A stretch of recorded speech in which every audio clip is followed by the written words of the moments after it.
पर प्रदेश के औद्योगिक श्रमिकों के बच्चों को तोहफा दिया।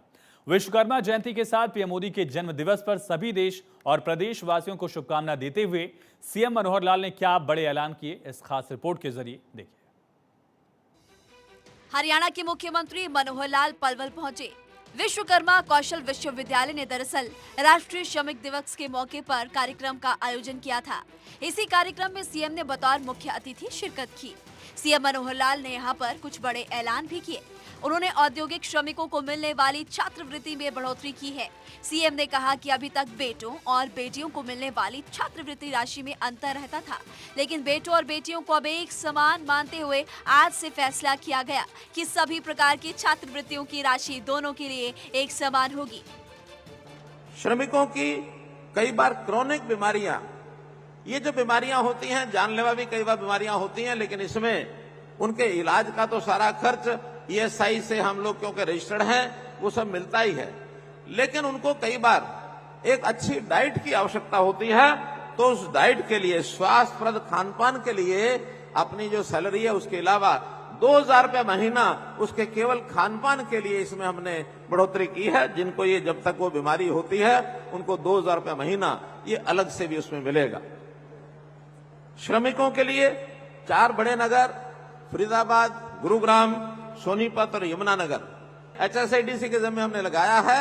वो इन सब स्थानों पर जो आवासीय मकान हैं, अस्थायी जिनको रहना होता है, उनके लिए पहले चरण में, मैं पहला चरण कह रहा हूं, आगे और बढ़ाएंगे, पहले चरण में इन चारों शहरों में 500 फ्लैट यानी कुल 2,000 फ्लैट इस वर्ष में तैयार कर दिए जाएंगे।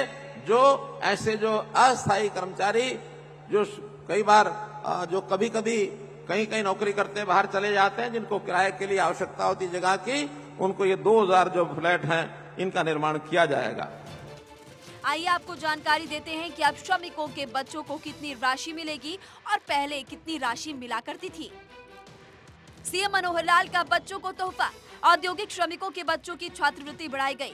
पहले जो राशि 5,000 से 16,000 रुपए तक हुआ करती थी, वो अब 10,000 से 21,000 तक दी जाएगी। अर्थात जो सीख जाएंगे उसके बाद वो गुरु के नाते अर्थात ट्रेनर के नाते भी काम करेंगे। वो ट्रेनर जो है उनको सरकार जो है उनको एनरोल करेगी और बाद में ऐसे लोगों को, नई पीढ़ी के लोगों को, और हम जो है उनको ट्रेन कर सके। तो इस योजना में 75,000 युवाओं को कौशल आधारित प्रशिक्षण ट्रेड गुरुओं के साथ प्रशिक्षक के रूप में जोड़ा जाएगा और कौशल प्रशिक्षण कार्यक्रमों के सफल समापन के बाद ऐसे लोगों को प्रमाण पत्र प्रदान किए जाएंगे।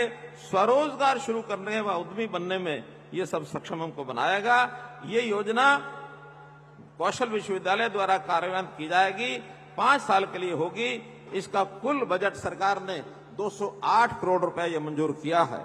तो मित्रों, भाइयों बहनों, आज के इस अवसर पर इतनी सारी योजनाएं लाभ की आपके सामने मैंने रखी हैं।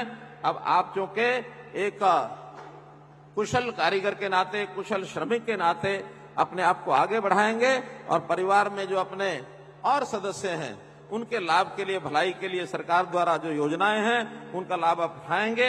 आपका बहुत बहुत धन्यवाद, बहुत बहुत आभार। ये तो स्कूली छात्रों की बात हो गई। इसके अलावा स्नातक स्तर में शिक्षा प्राप्त कर रही बेटियों को इलेक्ट्रॉनिक स्कूटी प्रदान करने के लिए भी 50,000 रुपए की राशि देने की सरकार ने घोषणा कर दी है। श्रमिकों को साइकिल खरीदने के लिए भी राशि फिलहाल बढ़ाई गई। पहले राशि 3,000 हुआ करती थी, जो कि अब बढ़ाकर 5,000 रुपए करने का ऐलान किया गया। महिला श्रमिकों को भी सिलाई मशीन खरीदने के लिए अब राशि जो दी जाती थी वो बढ़ाई जाएगी। 3,500 रुपए पहले राशि मिलती थी, वो 4,500 रुपए करने की घोषणा सीएम मनोहर लाल ने की। हरियाणा के मुख्यमंत्री मनोहर लाल ने श्रमिकों के लिए और भी कई बड़े ऐलान कर डाले। उन्होंने कहा कि परिवार का पालन पोषण करने के लिए काम की तलाश में श्रमिकों को एक नगर से दूसरे नगर जाना पड़ता है।